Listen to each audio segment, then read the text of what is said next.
Welcome and thank you for joining us. We welcome any questions and interactions throughout the session. If you just pop them in the question and chat box, and we'll get them answered as soon as possible. If you are experiencing any issues around buffering or lagging, if you just press the spacebar or pause it for approximately 10 seconds, let it buffer, and then if you start again, you shouldn't have any more issues. If you have got questions and it is buffering, if you just put them down in the question and answer box, and we can get them answered. If it isn't working, it'll be put up on our social medias after, so you can review you can find your answers to your questions there. And don't forget to follow us on Facebook, Instagram, Twitter for our latest information regarding the rest of the Friday Friendlies. We do have a guest speaker today, Theresa, she is the autism lead for Monmouthshire County Council.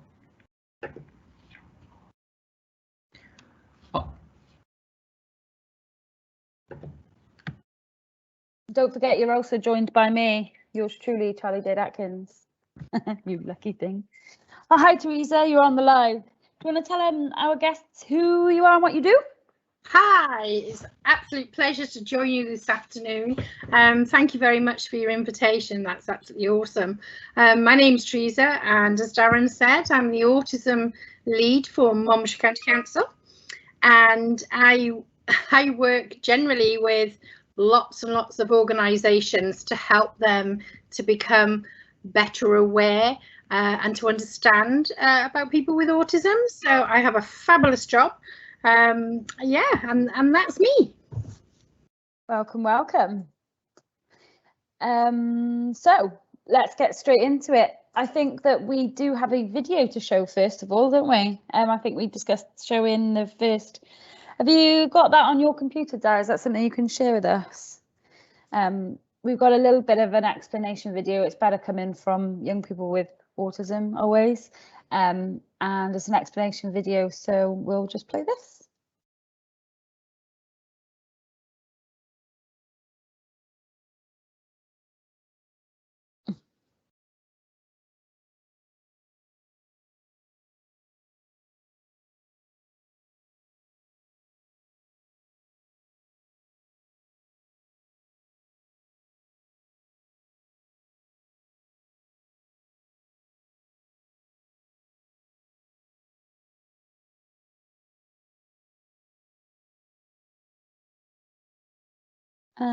The sound, is it? Sorry, can you hear it? No. No. Maybe you need your mic on, Dar. Oh yeah. Sorry, I was just sorted out my source. Okay. Is that better? Can't hear him. No. Is there any sound at the start? There is, yeah. If we can't get it going, don't worry. We'll have it. We can explain it without the video. That's fine. And what we can do is, here we go.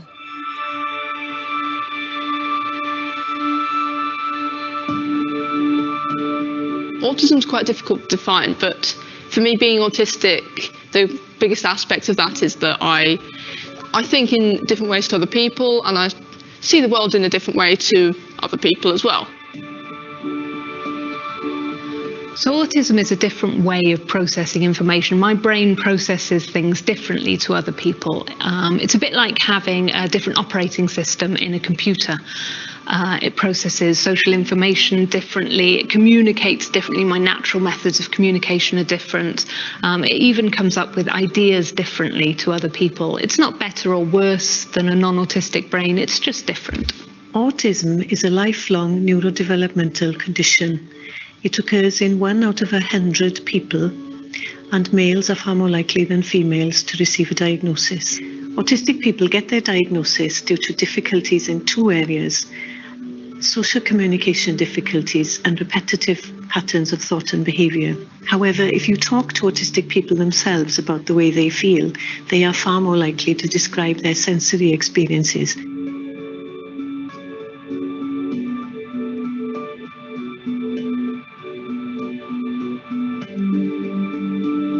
Interacting with people or sort of communicating with people can be especially difficult, as we may not see like a social cue or sign that someone else might see. For me, social communication and interaction are two things that I've always found somewhat difficult. For example, I've always struggled with eye contact. So when I'm looking, I can't look at someone, they're speaking to me, and vice versa. Also, I find it difficult to understand social rules that haven't necessarily been written down, so they're kind of you're expected to just know about them. Autism is a spectrum, and that means that social communication difficulties can be very varied. So at one end of the spectrum, you may have a person who has no language and who has difficulty with non-verbal aspects of communication.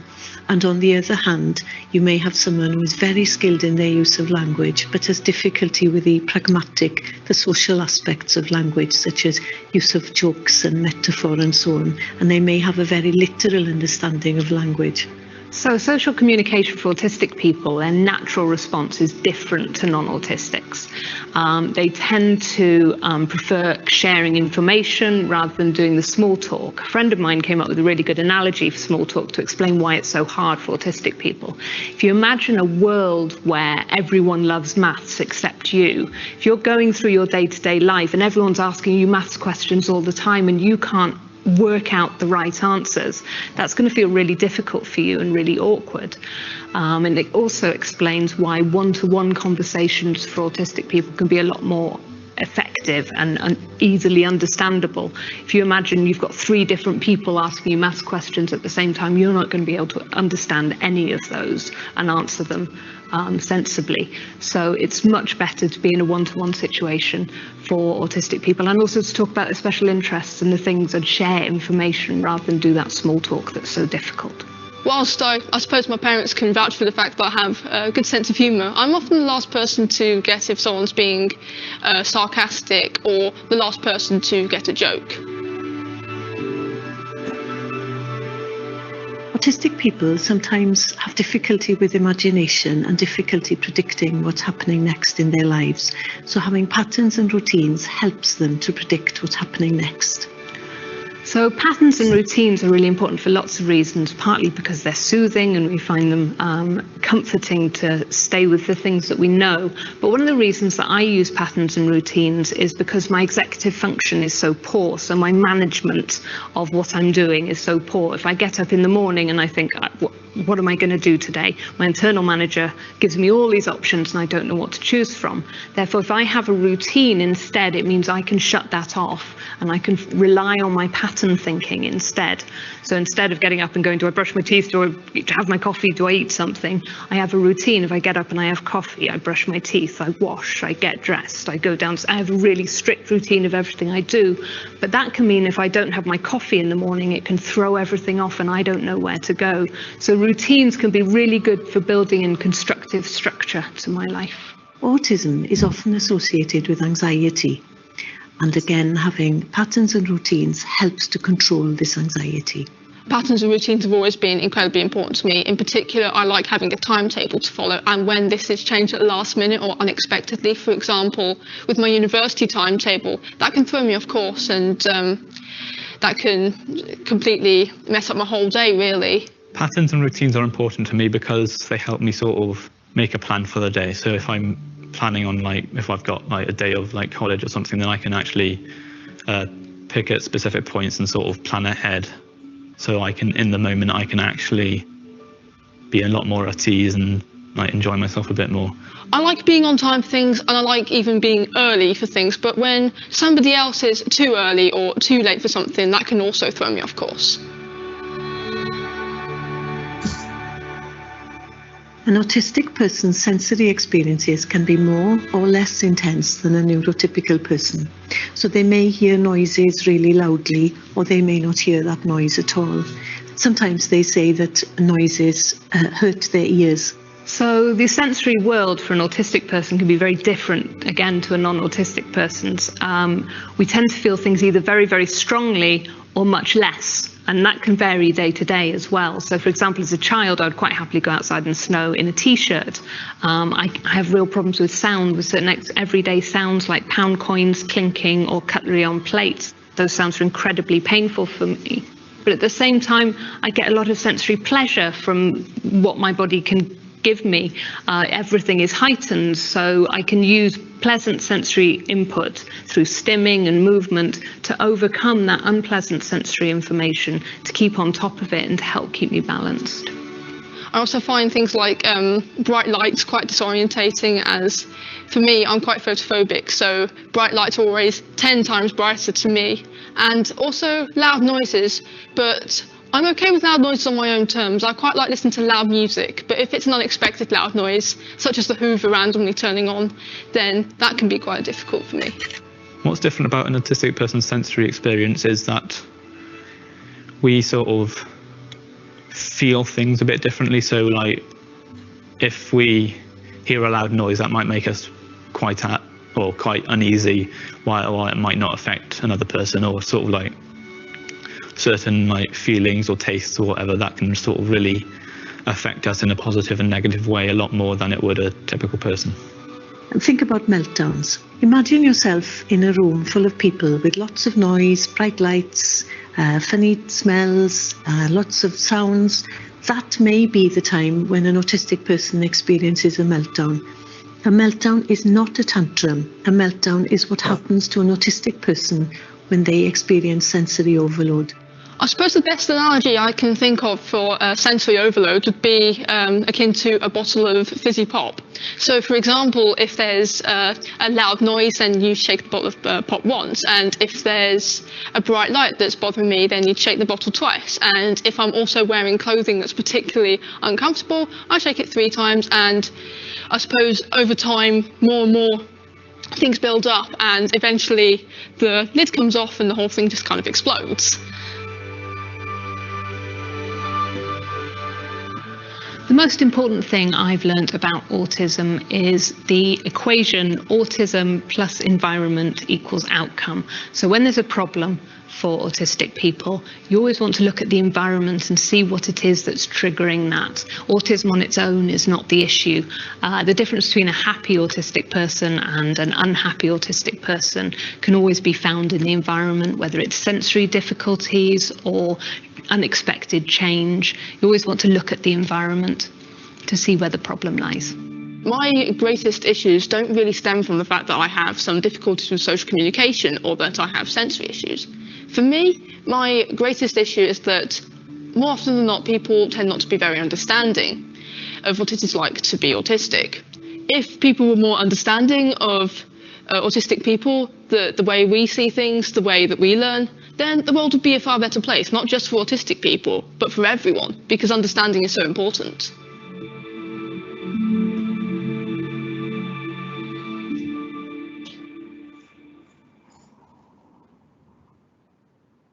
Awesome. That's a really nice video, isn't it?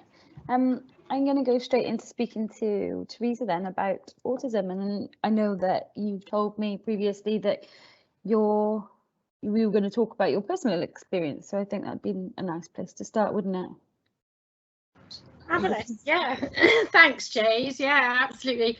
I do work for Monmouthshire County Council, but I'm a parent first and foremost, and I've got 2 children, 2 adult children that have Asperger's syndrome and all sorts of different conditions that come with that. One's 30 now and the other one's 27, and they have led quite an interesting life regarding autism. My youngest son, he was diagnosed when he was 4, and he was non-verbal, so he didn't speak. His behaviour was really awkward, lots of temper tantrums and meltdowns. Yeah, and he was probably non-verbal for about 3 years, so he was picked up really quickly. Whereas my eldest son, He wasn't actually assessed and diagnosed until he was 13, nearly 14. And they picked him up because of his behaviour in secondary school. Yeah, so that was really noticeable. My youngest son, he's got some fabulous interests and specialist subjects.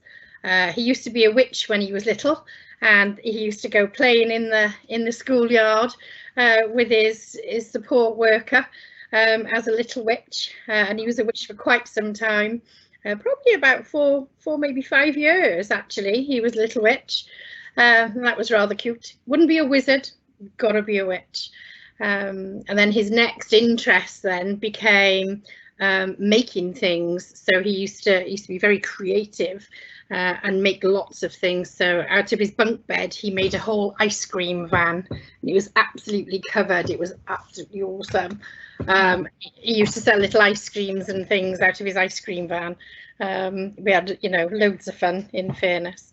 But when he turned 11, he decided his interest was a helicopter. So he always wanted to fly a helicopter. So on his 11th birthday, we bought him a day, a flying helicopter lesson for the day. So on his 11th birthday, he was up having a go at flying, and then every birthday and Christmas, then from then on, he would fly, and in between that he would do jobs and save his money, and I would match his money, so if he earned £100, then I would match his £100, and he'd get an extra lesson that he would buy from that. So that was awesome. By the time he was 16, he could fully fly a helicopter on his own, obviously with a pilot with him, obviously. And he went to his school prom in a helicopter. He flew the head teacher at the time, Mr. Barnbrook, from Bristol over to Chepstow Racecourse, and dropped them off. That's how he arrived at his prom. So yeah, absolutely awesome. So he could actually fly a helicopter before he could learn actually to drive. Obviously, you learn to drive at 17. At 16, actually, you can pass your private helicopter test, which is quite outstanding. So the funny thing was that he was very, very good in that area. Absolutely loved it. But the practical side of things, he couldn't make a sandwich, sort of thing, So yeah, so big differences. Yeah. Going back to the start of what you're saying, then you said that your youngest was your youngest was diagnosed quite early on, and it wasn't until your other son was in comp that they got diagnosed. Is there like a particular time that most people get? Is there like a common age for when people get their diagnosis, or? Yeah, I mean, my youngest son, he was, because of his behaviour and because he'd lost his speech and the way he was behaving was very, very noticeable. But my eldest son, he got on with school. He had very good teachers that were very structured teachers. So his lessons were well structured and quite quiet. The discipline, he had a lovely age groups as he was growing up. When he got to secondary school, he became the village clown, as we call it. He became a bit silly, bit boyish, like bit laddish. And he hadn't settled down you expect children to settle down in the first year, but by the time we got to year 8, he was still being that village clown. So and he would be forgetting things like his PE kit, and he wouldn't be, he'd be not doing his homework, he'd be losing things. His coats and things like that. We went no end of coats that we'd lost within the first year, and it was because it was the unstructuredness. So obviously he got 5 teachers, 5 classes a day, and a 2-week timetable. So he couldn't. He really struggled with all that coordination. Whereas in junior school and in primary school, there was 1 teacher, 1 classroom for the whole of the year, so he coped okay there, So yeah. So from watching that video, I realised that it's the environment that kind of fosters whether, you know, autism is a barrier or a capability. And I know that we were going to talk about some of those barriers and capabilities, because there's both of them, doesn't it? It throws at both of them for different people. So what would you say the barriers for autism are? So I think the barriers for autism, there's a few that I can think of. Like the film said, you know, one-to-one, people in a one-to-one situation, you know, it is okay, it's fine. But once you start going into group work, you know, or into anything that involves a group, then difficulties then do happen, because like the film said, it's about understanding what people are wanting from you.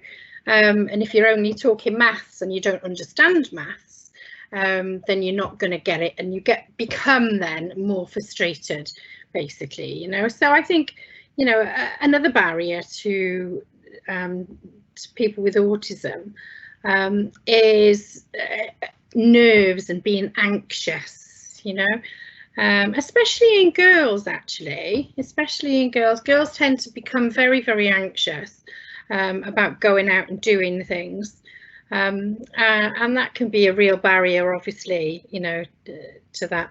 Communication and understanding, actually, if somebody's telling you a joke, or if they're taking the mick, or, you know, that kind of thing, can be a real barrier, because if you've got a very literal way of thinking, then the information that you pick up becomes quite personal to you, and you don't quite get those jokes and things like that. Yeah.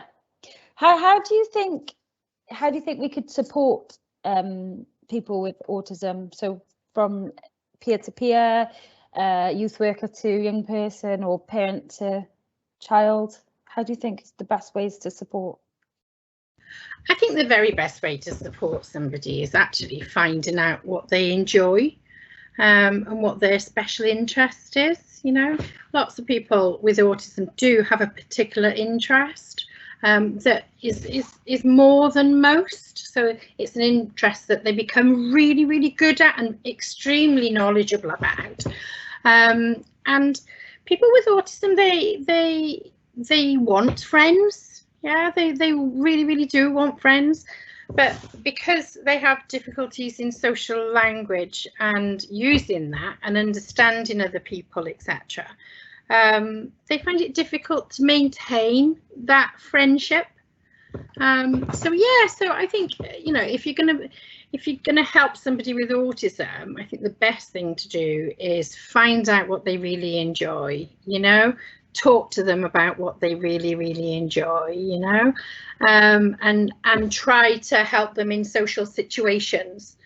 For example, people with autism, they don't understand some of the unwritten rules that we have. Yeah, so playing a game, it'll have unwritten rules, you know. You're not allowed to throw the ping pong ball over, you know, out when you're frustrated, etc. Why? Because it upsets the game, and, you know, it's not on. But unless it's written down specifically, or unless that person's learnt that rule, that unwritten rule, it can make life very difficult. Yeah. Oh, that sounds really quite sweet. Just make friends with them and just talk to them and get on their level. That's pretty much what you would do for anybody that you'd want to make friends with. So yeah. The next, before I move on, then I wanted to just do a shout out to say, if you have any questions, please pop them in the chat. We'll bring them up. We know that we've had some prior to this meeting that we can talk about in a bit. And also, if you're watching this on record, please message us on our social media sites, and we'll get back to you in that way. Another question I had for you was, I heard that you work in the adult side of autism in Monmouthshire. Do you ever get adults having a later diagnosis? Oh yeah, absolutely. I think the oldest in Gwent that I know of to receive a diagnosis, to go through an assessment and receive a diagnosis, was 72. Oh wow. Yeah, 72.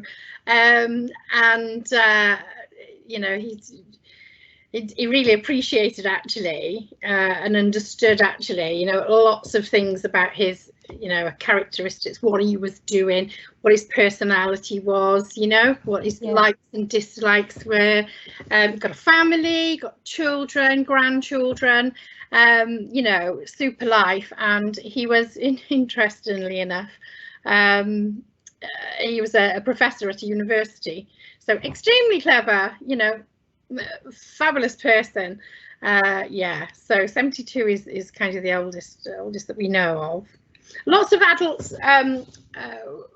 don't have a diagnosis, and that is because our assessments and our diagnostic criteria wasn't actually available until the 80s. Right. So the early 80s. So there's lots of adults out there that will have a diagnosis.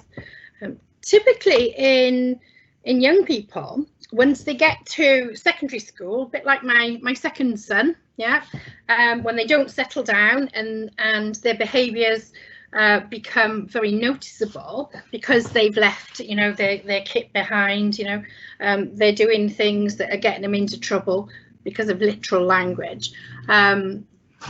Then yeah, they are picked up at a later date. So that's quite usual, I kind of the fact that you're saying about this guy being a uni professor, and that kind of leads us quite nicely on to the capabilities and strengths. There's a lot of strengths in having autism, isn't there? And I know that there's a few famous people that you want to tell us about. So starting with the strengths, like what strengths do we... Oh, sorry. We've just had a question before we move on to the next one. The question is, how is autism different for girls than boys? Cool, let's go with that one then. Yes. How is it different from boys for girls? Okay, girls tend to mask, so they tend to copy other people's behaviours. So like the film said about the boys' behaviours, when boys become very anxious, they tend to have, you know, they become very disruptive, you know, they get very angry sometimes, you know, they throw things sometimes, kick things over. It's very noticeable when somebody is a male. So we look for that, and we look for routines as well, you know, and common things like, for example, my son, when he was little, he used to have to jump off a step.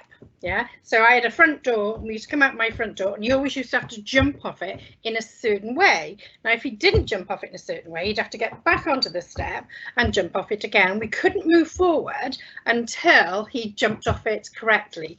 Exactly the same with getting in and out of the car. He used to have to jump out of the car in a certain way. So we were never rushed. We were always late for things because of this jumping thing, you know. And he was super cute actually when he was young, because when we used to go, for example, shopping, he really couldn't cope with going to shops and doing weekly shopping. The very rare occasions I had to take him, he used to have his head up my jumper. Yeah, so we used to walk around with his head up my jumper, and that's how we used to get around. So very noticeable, you know, behaviour, etc. Girls, on the other hand, they become very much like their best friend.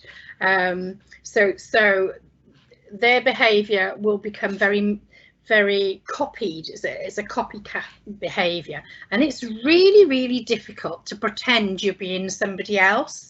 Yeah, so if you're being somebody else all day long, my goodness, you know, it really, really does, you know, make you feel very exhausted, you know, to be somebody else and to keep up that bit like you're acting. Yeah, you're acting all the time. And then less of, I would say, less behaviour and more anxiousness about doing things. Cool, brilliant question. Thank you very much for that one. Please just keep them coming. And yeah, Darren was instructed to just cut in and ask them, so that's cool. So where we were then beforehand with the strengths and the capabilities, I know that we were saying that there's a lot of strengths and there is a lot of famous people. For example, the one I know of is the guy who went past the House of Commons one time and managed to draw it all from memory. Like, phenomenal. Yeah, absolutely, absolutely. And there's quite a few people like that. You know, you see like piano players as well, you know, young piano players, yeah, that have got an absolutely fantastic talent, you know. One of the famous people basically that young people might know is Bill Gates, you know, from Microsoft. He has reportedly he has Asperger's syndrome. And it's really interesting with Bill Gates because he actually specifically advertises for autistic people to come and join him. That's good. It's kind. Didn't you say something actually when we were talking about Monmouthshire's plans to help me out. You know what I'm on about, don't you? I do. Yeah, absolutely. We've got in Monmouthshire, we've taken up something called a disability confident scheme, and it's run by the Department for Work, Work and Pensions. And what that means basically is we've decided as a whole local authority to become disability confident. And that basically means that we would really like people with differences and different conditions to come and work for us.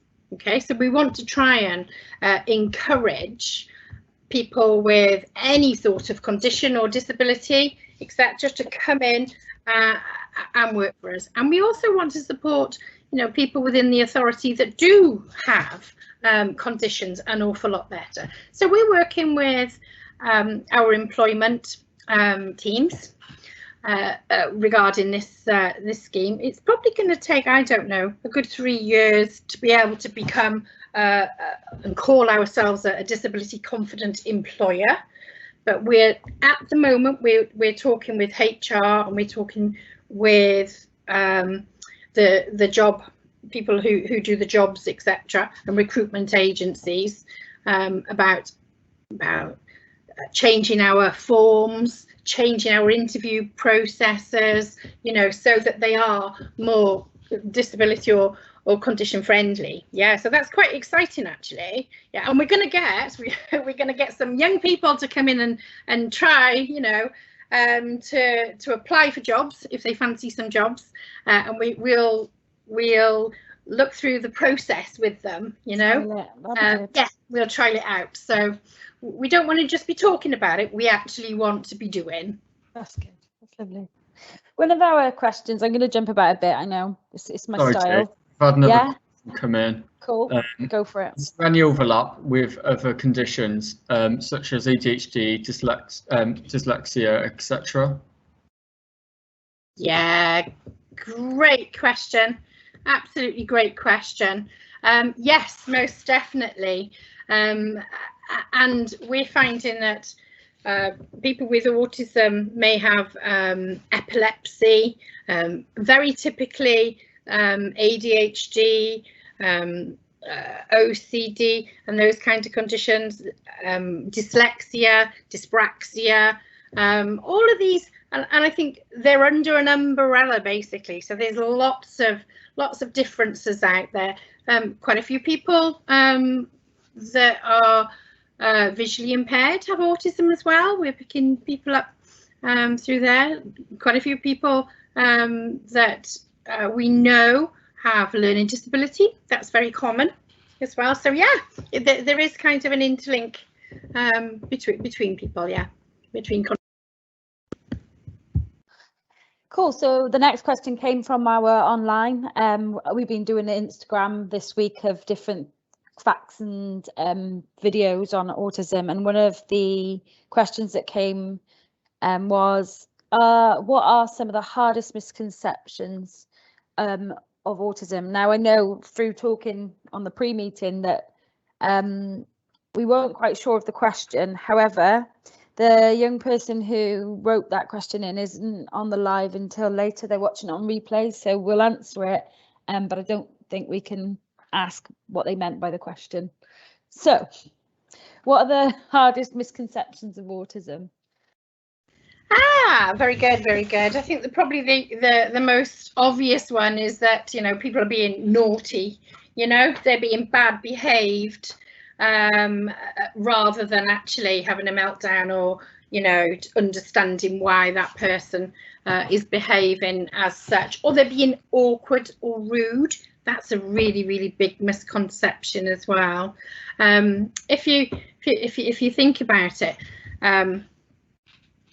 children with autism and people with autism lack a filter in their way that they think. Okay, so the way that their brain processes information, they lack a filter. So therefore, for example, if I had a little devil on my one side and a little angel on my other, and I'm thinking, oh God, that skirt looks horrible on her, yeah, my little devil's going, oh, tell her, tell her, tell her. And my other little angel's going, no, you can't tell her, you will upset her, that's not being kind, how dare you think like that, how can you be so judgmental? So in my brain, it's having a bit of a fight about whether I should tell her or not. People with autism generally don't have that mechanism. It's called a filter, and it comes straight out, you know, so they will actually say things, but it's not their fault at all that they say these things. It just comes straight out. That filter is not there. So yeah, so they get themselves into trouble quite a bit sometimes. I think we've all met somebody who said something without filtering what they say, so I think it'd be a perfect opportunity now to say that as a disclaimer, if you know of people with this sort of like any of these traits, we're not medical professionals. We don't give out diagnoses or anything like that. So it's really, really important that, you know, we don't go accusing people of having autism. That's something that the doctors would go through extensive testing for. So that's one point I thought we'd bring up there. Great point. Going back to your question, Jade, another misconception is that it's the parents' fault. Yeah. So I've heard some people saying, oh, well, it's the way she behaves with that one. That one's fine, but it's the way she behaves with that one. So it's obviously a parenting problem. And it's not a parenting problem, it's the whole condition. A fabulous one as well is that they'll grow out of it. Right. Yeah, they'll grow out of it. Autism is for life. It's a lifelong condition. You're born with it and you'll pass away with it. Yeah, absolutely. You won't grow out with it. And different things, you know, will be better for you and worse in some areas. But yeah, that's a real misconception as well. And we've talked about friends. You know, about people don't want friends, they want to stay in, they're in their own little bubble. They do want friends, you know. It's about the vaccine. That used to be a big one, actually. Does a vaccine cause autism? Gosh, that was back in the 80s. That there was a professor there doing some research on that, and it's absolutely categorically. I can't see it. Can't say it. Categorically. That's not the case. not the case.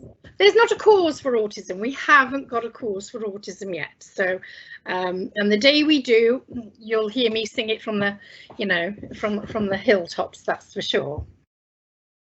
Oh, fab. What about autism as an epidemic at the moment? Would you agree with that statement? Oh, an epidemic. Yeah, it's really, really interesting, actually, because we're better at identifying and we're more knowledgeable at picking out, oh, actually that behaviour is a bit odd, it's a bit weird, it's, you know, something's not right there, and we can pick out, because we know an awful lot more about autism, then more people actually are thinking, oh, that's like me, I'll go and see, you know, the GP and ask for a referral, or school might pick it up. School have got very good at picking up signs of autism, so they may refer. More awareness in the community. More awareness, yeah, absolutely, yeah.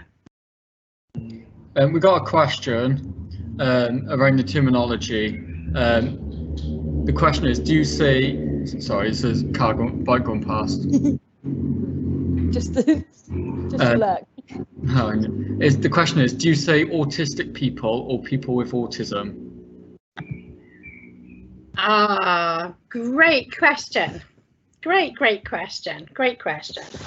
At the moment, well, last year, our national autism team and Welsh Government asked people with autism what they would like to be called, okay? And what they said, the majority came back and said, we'd like to be called autistic people. And the reason why they'd like to be called autistic people is because a person with autism sounds like you can separate the autism from the person, yeah, whereas an autistic person is a person that's got autism, yeah. So I don't particularly like the term, I've got to be honest, but it's not up to me. I would like people to be called Fred and Jane and, you know, their normal names. That would be nice, you know. But for the sake of literature and the sake of being, you know, correcting our terminology, Welsh Government are promoting autistic people. Yeah. Ah, good question. I never thought of it like that. That is really good. Next question then. Is there any advice for children who may have autism on how to get support from their parents? And yeah, great question. Great question. In Wales, we've got an autism website, which the film that you showed earlier is one of the films from that autism from that website. And there's loads of information on there. There's a fantastic book about autism for parents, and that was actually developed by Parents for Parents. It's won 2 awards actually. So yeah, so there's lots of information, and there's lots of videos and things like that for parents to watch. There's some information for siblings as well, for brothers and sisters. There's some information on there as well for that as well. Yeah. So I would point people to the website. I've popped the link in the chat for anybody who wants to see it. Click on it and have a look for themselves. Yep. Got a question. Another question. Is autism getting discriminated in your opinion? Is autism getting discriminated? I don't know, to be honest. I don't think so. It depends what kind of discrimination we talk about. I think people are very, very aware of autism nowadays, you know, and I think that we've got lots of things and resources and things that we can do to help autistic people. Actually, I would say probably people with ADHD are probably the worst ones off at the moment, because there's quite little support out there. Yeah, certainly not as much as we've got for people with autism, you know. So I would say probably, I don't know. You know, it's a very good question though. Is there much training for young people, not training, education for autism in schools? So, you know, if you've got an autistic person in your class, would their class get an education on it? Or should it, you know, is it taught to all? Should it be taught to all? Fabulous question. Fabulous question. They're all really good questions. Fair dues to you. That's fab. Yes, we have got a program called Learning with Autism, and we've got it for early years. So that's the infants and the nursery settings. We've got one specifically for primary school age pupils, and we've also got one for secondary school, and it's whole school training, and that also, all those details are on our website as well, so go and have a look at that. There's a cracking interview, you know, with a young person on there that's talking about what it's like with school and things like that for him. That's an absolutely brilliant one. Yeah, so go and have a look. Go and have a look.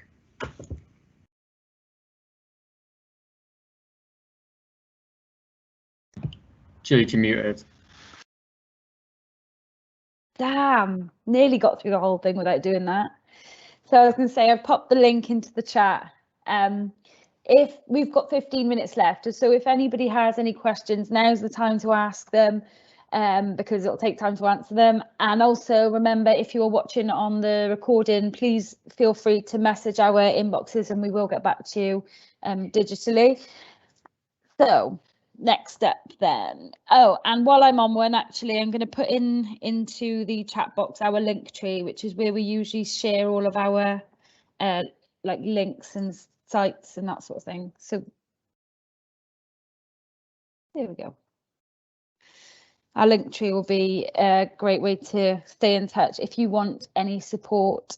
Oh no, I'll do that after, 'cause it's not wicked. But yeah, if you want to get in touch with anybody and ask any further questions, we've got like a digital support form that you can do that on. And we've got lots of different activities and stuff going on as well. So I've kind of thrown the chat off now, because where were we? We were talking. Perhaps we were talking about, you know, the really nice things, you know, the great things that people have with autism. Creativity. We briefly mentioned that before. People with autism, because they think differently, they're absolutely fabulous sometimes in how they think. And for example, and sometimes it's not quite what you think as well. So for example, my son, my youngest son, he wasn't very good at maths, couldn't stand maths, hated maths, just it was like having a spider, you know, just had a real big phobia about maths. And then later on in life, when he became an adult, he got himself a job as like an admin post basically, and part of his job was to look at what the company had charged people, yeah, and then they would send an invoice out for the people, you know, to pay. And one of his jobs was checking that the invoices were correct. Now, he came out of school and he didn't even sit his GCSE maths because he just wouldn't.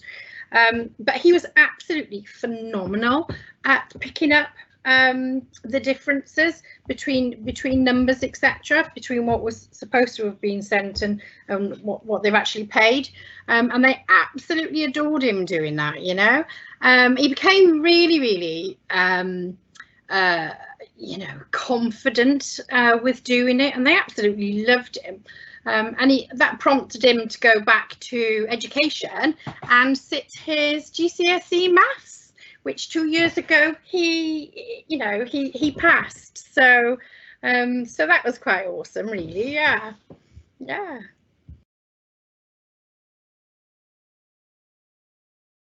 Next question then. So I've heard people say before now, we talk about the spectrum of autism, and that at one end you've got like non-verbal, non-communicative, and then I can't remember what they said was on the other end, but it's, do you know? Also, the question actually is, I've heard a lot of people say like we're all on the spectrum somewhere. Would you say that is the case or not? Again, another great question. We all communicate. It's our human nature to communicate. So we all communicate in a similar sort of way. So yeah, so the things that people with autism struggle with and have real big difficulties with, we all do, for, you know, we all use. So yeah, we all do. So I've heard people say, oh, you know, we're all on the spectrum. Probably, you know, probably true, but we all communicate is what probably the right thing to say is. Yeah, and I can't remember what you said the other part. I've lost you. You've gone quiet on me. Have I gone quiet? Oh, there you are. You're back. Your sound went out then. No, you're gone again. I've gone again. Sorry, there we go. I'm back again. Sorry, that's me getting excited. I think with the clicking of the mute button. I think absolutely. Yeah. So and specialist interests as well. I'll go back to specialist interests because they're absolutely fab. And if you've got a specialist interest that you know lots and lots about, it's a really good idea to take that into a possible job for the future. So instead of just going out there and looking, oh well, what's available, yeah, you really do need to be putting your search engine onto something that you really do like and enjoy, because you would be fabulous at it. We had a little one once upon a time that was used to be a hoover. Absolutely loved being a hoover. So he used to hoover himself around and he'd pretend to be this hoover. And every night he'd go and stick himself in a corner and his mum would say, okay, turn yourself off. So he'd turn himself off, you know. He now works for Dyson as one of the development officers for Dyson. You know, how cool is that? Do you know what I mean? So yeah, so if you've got, you know, that's what I would say to people. If you have a really great interest, go and see if you can get a career out of that, because it'd be awesome for you. There seems to be like a mechanical side of things with the specialist interests. I've heard of, you know, helicopters, hoovers, like fans. There's also, what was the weird, the one that you, not weird, the one that you did say there was windscreen wipers. Tell me more about that one. Yeah, absolutely. Absolutely. My eldest son was into windscreen wipers, absolutely fascinated about windscreen wipers, and he used to know everything about windscreen wipers. We used to drive down the motorway and he'd be very much chatty about, that one's got 3 on, mum, that one there's got 2 on and it goes this way, or that one doesn't go that way, it goes this. Absolutely hook, lined and sinked on. And for his 8th birthday, I don't know if you know Pontypool roundabout where McDonald's is at the moment, there used to be a windscreen wiper factory there. And when he was 8 for his 8th birthday, we managed to get him a place and we took him around the factory to see all these windscreen wipers being developed and tested and things. He was absolutely in his awe. He was absolutely in his awe. So yeah, specialist interest of fab. He's a welder now, actually. You know, funny thing is, yeah, he's become a welder. He wanted to become a games developer, and he went to Leeds University and studied game development at Leeds University, and he decided it wasn't for him. He Googled what was going to make him lots of money, and the answer came back, an underwater welder. So he decided to go and get himself trained to be a welder. He's not gone underwater yet, but he's a qualified professional welder now. Wow. And he absolutely loves it. It's not quite gone underneath the water yet. I love those how it's made things. I think I'd be quite interested in a factory and stuff like that. There's like little clips on online where you can see how different things are made, and it just kind of blows your mind because you just don't think where these things typically don't think where these things come from. Just to jump in, I've got 2. Let's go. The first one isn't a question, it's a recommendation. Mark Rober, I think it's pronounced, a former NASA employee, made a provocative video about his autistic son, and they have said that it's amazing and they've learned a lot through it. I'm not sure if you've heard of him, Theresa, or not. No. Seen the video? No. Yeah. The second one is a question, and it is a spectrum a harmful idea? Like non-verbal, like our non-verbal people could be seen as lower down, or something, and higher functioning people don't have the same struggles? Good question. Yeah. That's a fantastic question, in fairness. Whoever said that, well done, absolutely.